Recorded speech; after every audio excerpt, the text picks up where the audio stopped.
We all have that one weird thing we're into, right? Some people are stamp fanatics, others are all about action figures, and some even collect those creepy porcelain clowns. Me? My thing is a little personal.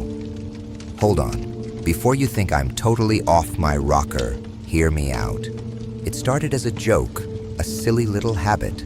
My very first date was when I was 16 with a lady named Molly. Her laugh sounded like a goat in its final moments, and her breath had that needs serious dental work aroma. Still, first dates are a big deal, so I swiped the dinner receipt as a souvenir. Harmless fun, yeah? A few years roll by and I've got this box overflowing with mementos from every date I'd been on. A napkin from a coffee shop, a movie ticket stub, a matchbook from some bar. Small stuff, no biggie. But then it hit me. Memories are jerks. They fade, you know? The way someone's skin felt, their voice, the way they'd tilt their head when they talked. Poof, all gone. That's where my collection took a dark turn. I needed something more real, something that would stick around. So I went next level. A lock of hair here, a fingernail there. Nothing dramatic. Things they wouldn't even miss. And it's not like I mugged them for it. I was smart about it. A sneaky grab with tweezers while they were half asleep. A quick snip when they weren't paying attention. Trust me, snagging a fingernail is child's play. People drop them everywhere. My first real take came from Vanessa, this redhead who'd burn if you looked at her too long. We lasted 3 months before she decided I was too emotionally unavailable, whatever that means. As she was ditching me, I swiped a bright red strand of hair from her sweater on the way out while she was digging for her keys. It caught the light, like a tiny wire of fire between my fingers. Then there was Rebecca. Dark eyes, dark humor. Her eyelashes were so long they'd practically tickle her cheekbones. We were at some fancy restaurant when, wouldn't you know it, one perfect lash fell off while she was laughing at something I said, landed right there on the white tablecloth. She never noticed me snatch it, wrapped in a napkin, stashed in my pocket. Dana was the tricky one. Super observant, almost paranoid. But hey, everyone has to use the bathroom. A fingernail clipping from her morning routine was right there in her trash. Small, but it counted. A perfect little addition.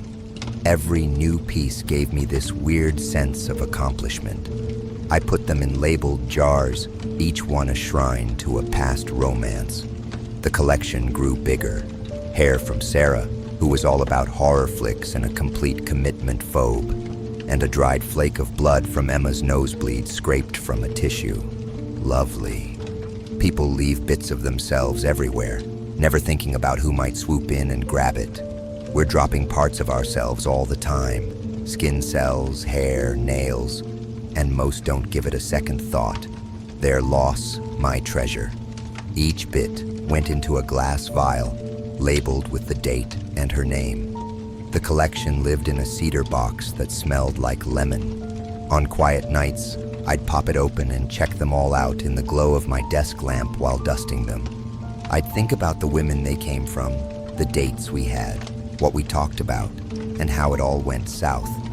I was a connoisseur of the human leftovers, a curator of cast-off, well, parts. Then I met Claire. Claire was just different. Always wore dark shades and bright red lipstick, and she had this stare that could strip you bare. Most people just wait for their turn to talk, but not Claire. She listened like she was trying to crack a code. She saw stuff in conversations that went over other people's heads. One time I tried my usual line about her eyes matching her dress, and she just replied, "They don't." And that's the third time you have said that exact thing tonight. I've been counting. Her smile was sharp, smart. She was something. She was a museum conservator trying to save old stuff from falling apart. Her hands were stained with chemicals I couldn't name. She smelled like sandalwood, with a touch of something metallic. Her place was super clean and bare, with everything in its place. She saw everything. She was so methodical. Really, you'd never find stray hairs on the sink or nail clippings in the trash. There was nothing for me to collect. After dating her for a month and a half, still nothing for my collection. It was driving me nuts. One night, we were on her leather couch, watching some documentary about serial killers. Her choice, not mine. She was really into it, her face lit by the TV. They always get busted because of the souvenirs, she said, pointing at the screen with her glass of wine. Sentimental keepsakes. The need to hold on to a piece of the experience. I just made some noise, my heart going a mile a minute. Did she know? Did she suspect something? Later, she started getting sleepy. She almost spilled her wine. I took the glass and set it on the table. She was breathing heavy, and a strand of dark hair fell across her cheek. Perfect. My chance. I reached for it, slow and practiced. Just one strand. She'd never know. Her hand grabbed my wrist, frigid, almost painfully intense, enough to bruise. Her eyes, wide awake, pupils contracted, locking with mine. No sleep, no confusion, just pure, sharp focus. "You collect too?" she asked, the tension hanging in the air. My pulse was going haywire in her grip. What should I say? She let go and stood up, moving too smooth to be human. The air in the room got colder as she walked into her bedroom without a sound. I froze, not sure if I should run or stay. Before I could move, she came back. She had a box, not some cheap deal like mine. This one was old, like really old. The wood was black, and it seemed to suck up the light. When she put it on the table, the surface frosted over. The hinges creaked, like distant screams, as she opened it. Inside, dozens of vials with a tight spider-like script. The contents were varied. Yellowed nail clippings, clumps of hair.